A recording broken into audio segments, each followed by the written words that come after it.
mientras que la Corte Suprema designó hoy a la magistrada Mireya López como ministra en visita para investigar las responsabilidades en este caso.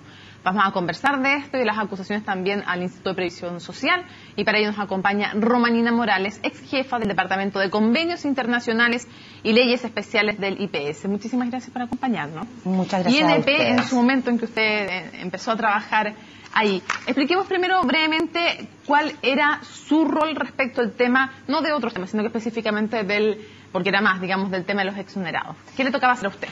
Bien, primeramente el tema de exonerado era una oficina aparte y después se vio la necesidad de que estuviese inserta dentro de los procedimientos de concesión de todos los beneficios previsionales que concede el INP, hoy en día el IPS.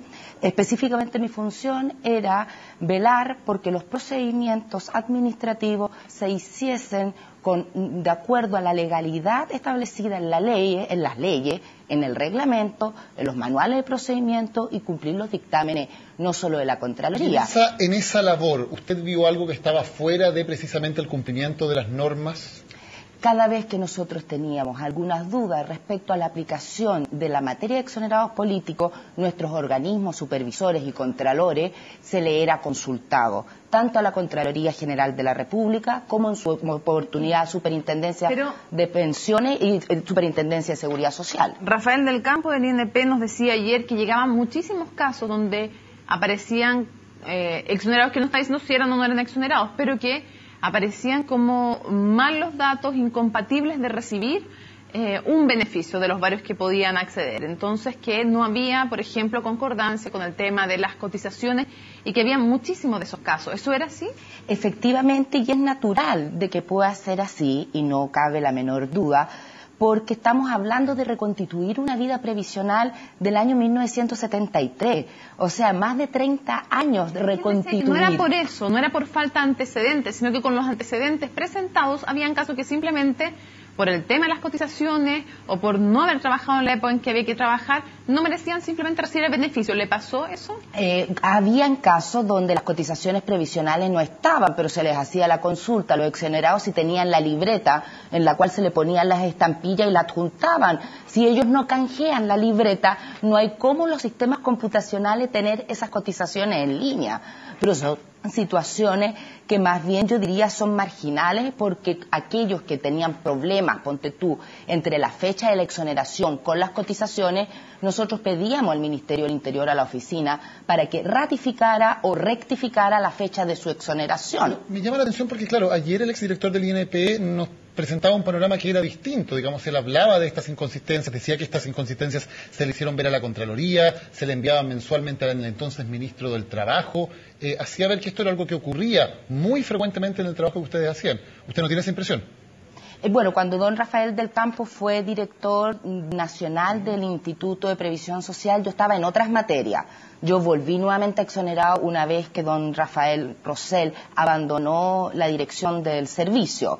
Por lo tanto, si esta inconsistencia hubo en el periodo en que don Rafael estuvo, las desconozco, pero cuando vuelvo a asumir el cargo en el año 2010, había manuales de procedimiento establecidos, flujos, cargas de trabajo. Todo esto que estamos viendo en que la Contraloría dice que hay de una muestra que toma, que hay un número no despreciable de personas que no merecían efectivamente alguno de los beneficios que recibieron, ¿a usted le parece que es algo menor? Pues estamos hablando de 60 millones de dólares, es que efectivamente no lo merecían. No lo vamos a desconocer, pero primeramente partamos de un punto de vista de que la Contraloría General de la República ha tomado razón de cada una de las carpetas de exonerados políticos para pagar las pensiones. Perdona que le interrumpa, pero yo entiendo que en la fe católica existe la infalibilidad del Papa, pero hasta donde yo sé no existe la infalibilidad del Contralor. O sea, ¿se podría haber equivocado la Contraloría también?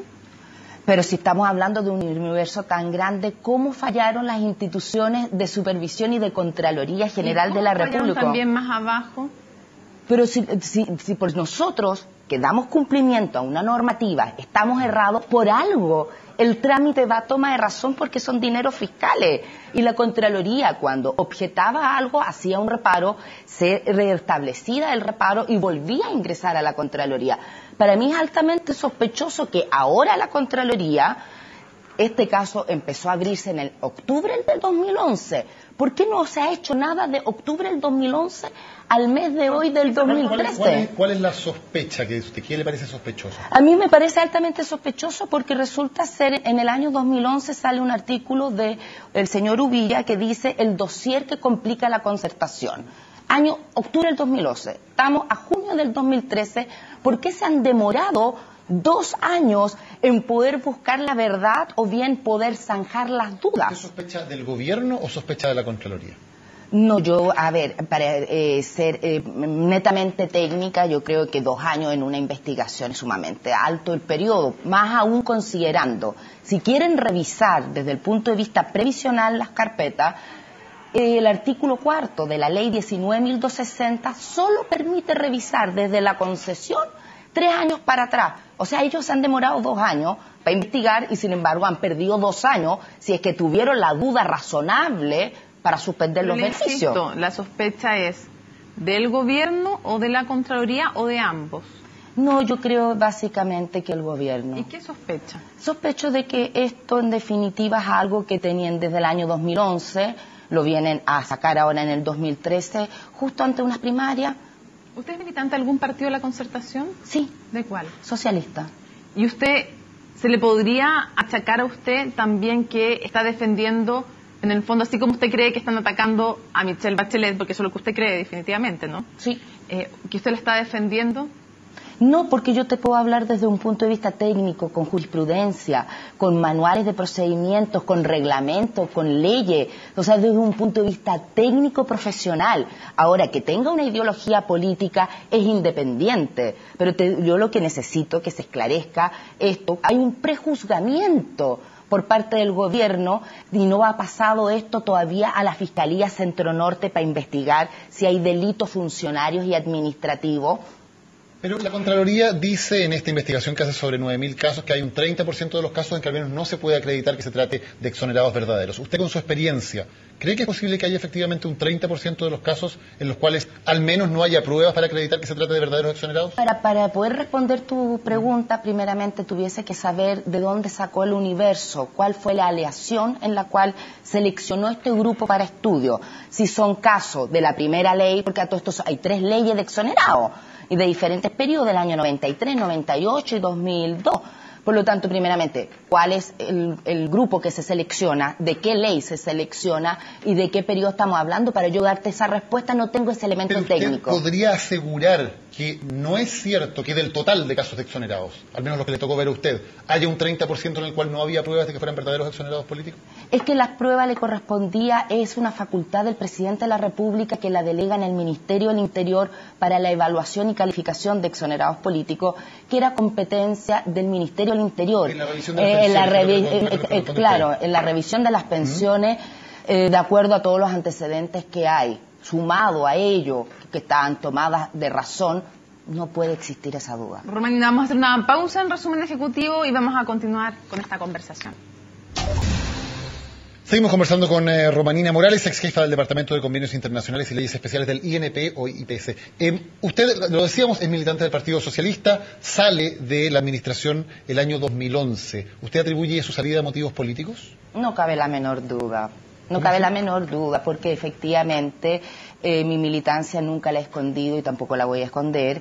Y efectivamente yo sabía de que era un cheque a fecha, porque en una administración de un gobierno de derecha no iban a trabajar en cargos de directivos y de confianza, por lo tanto yo lo tenía claro. ¿Quién la sacó usted? A mí Juan Bennett, que hoy en día está en el CENSE. ¿Dónde la sacó? ¿Qué constancia, qué prueba tiene que la sacó? ¿Y cuál fue el rol de la ministra Matei? Me pidió el cargo, me dijo de que había muchos abogados y de que debíamos traer más ingenieros civiles e industriales y de que pidiera que le presentara la renuncia, y yo no le presenté la renuncia de modo tal que él me tuviese que declarar vacante el cargo. ¿Usted cree que con los antecedentes que existen hay, como han dicho personalidades de gobierno y de la alianza, un fraude masivo en este caso de los falsos exonerados? Bajo ninguna circunstancia, ¿Cómo describiría usted lo que realmente pasó? Y realmente es para mí sumamente indignante, porque estamos hablando de personas que en una época de Chile, del 73 al 90, perdieron sus fuentes de trabajo por pensar distinto y tener militancia política, perder ingresos de que sus hijos pudiesen seguir estudiando y que tuvieron la calidad de exonerado político, que en el gobierno de Elwin viene a reivindicarse esto. Entonces, que esto sea un fraude. Si la misma coalición, conjuntamente con la concertación, aprobaron todas las leyes de exonerados políticos, está en la historia fidedigna las discusiones del Parlamento. Estos son los verdaderos exonerados políticos de los cuales está hablando usted. La pregunta: ¿los falsos exonerados políticos son una realidad? ¿Usted dice que no existen o que son casos puntuales? Yo creo que sí. Hay algunas personas que no cumplan la calidad de ser efectivamente exonerado político, y ponte tú fue exonerado por motivos económicos. Yo creo que para eso está la justicia. Si está la duda razonable, ¿por qué no está en manos la justicia? ¿Tienen algunos casos dudas razonables? ¿Hay algún número que no le cuadre? No, ponte tú, hay números, por supuesto que no me cuadran. Ponte tú, hablan de 157.000 pensiones. Están errados, están confundidos. Si bien es cierto, son 157 calificados como exonerados políticos, pero 157.000, disculpe, no todos ellos tienen una pensión no contributiva. Yo diría, hasta el dato donde yo manejo, solo son 72.000 pensiones. Yo le preguntaba al revés, si hay algún número que a usted no le cuadre respecto de posibles falsos exonerados. Por ejemplo, que el Partido Comunista tuviera 2.000 funcionarios. Hoy el diputado Letelier explicó las circunstancias de cuál era en el Parlamento. Si le pagaran, porque tienen que ser rentados, digamos, para tener acceso a estas pensiones tenían que ser rentados. Yo calculaba, si solo les hubieran pagado 100.000 pesos, eran 200 millones de pesos cada mes que destinaba a sueldo al Partido Comunista, si les pagaba solo 100.000 pesos. Que el Partido Comunista... Sí, claro, pero usted, no hay ningún... ¿Eso no le parece, como no le llama la atención, 2.000 funcionarios? Puede, pero desde el punto de vista previsional se cumplían con los requisitos que establece la ley y los reglamentos, por lo tanto... ¿En los casos de personas menores de edad que trabajaban con edades cuidado, muy creo cortas? Que tenemos que tener clara la historia laboral de Chile. El Servicio de Seguro Social, que es el primer régimen previsional que tiene nuestro país, hay, sobre todo en el mundo agrario, a los 12 años con autorización paterna el joven trabajaba. Recordemos Lota. Recordemos los pirquineros. Pero en los partidos políticos, ha dicho Carlos Larraín, presidente de Renovación Nacional, que los partidos políticos de la época parece que eran dirigidos por los kinder, porque dice, como menores de edad, claro, en labores agrarias, usted le da una explicación, pero en partidos políticos... Mucho. No conozco a quienes ellos están citando, por lo tanto no me puedo pronunciar sobre algo que no se han dicho nombres y apellidos. Sería irresponsable de mi parte. Romina Morales, muchas gracias por haber estado hoy con nosotros en CNN Chile. Muchas gracias, buenas noches.